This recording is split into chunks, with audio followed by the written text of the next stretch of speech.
I am writing these lines sitting in a cozy, old house located in the very heart of Europe, a place where the past closely intertwines with the present. Gazing out the window, my eyes often linger on the roof of the building opposite, just across the narrow street. At its very peak, there stands an unusual decorative element, a large pine cone. This symbol is no accident.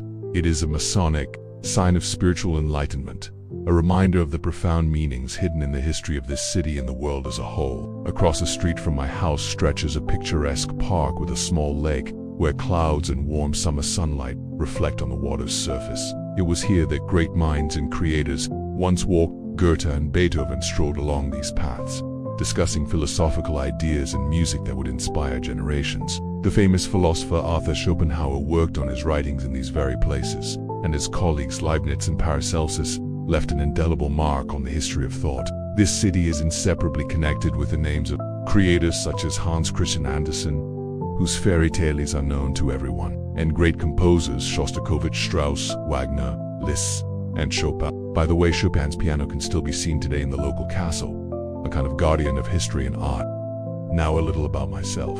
52 years ago, I was born in a small mining town in remote Siberia, into a family where my father was a police officer and my mother a kindergarten teacher, simple people with big hearts and strong character. By my first profession, I am a miner, having passed through harsh trials underground, and by my second, a history teacher who passionately studies the events and personalities that changed the course of time. Half of my life, 26 years, I lived on an island nestled among the azure waves of the Mediterranean Sea, where the sun shines brightly and the wind carries the sense of salt and freedom. Most of my professional life I devoted to the financial sector, managing bank accounts, registering companies, obtaining licenses, developing tax optimization schemes, and learning to navigate the complexities of economic processes. But outside of work, I always return to books. From childhood, I have read a lot and with passion, especially drawn to science fiction. Among my favorite authors are the Strugatsky brothers with their enigmatic and philosophical Roadside Picnic, Herbert Wells with his thrilling War of the Worlds, and many other writers who pushed the boundaries of imagination. I also have a special childhood memory.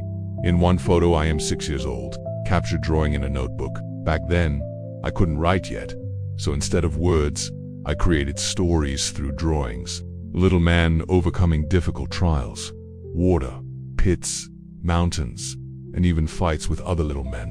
At the end of his journey, he climbs onto the roof of a castle standing on a hill, a symbol of reaching the goal and triumphing over obstacles.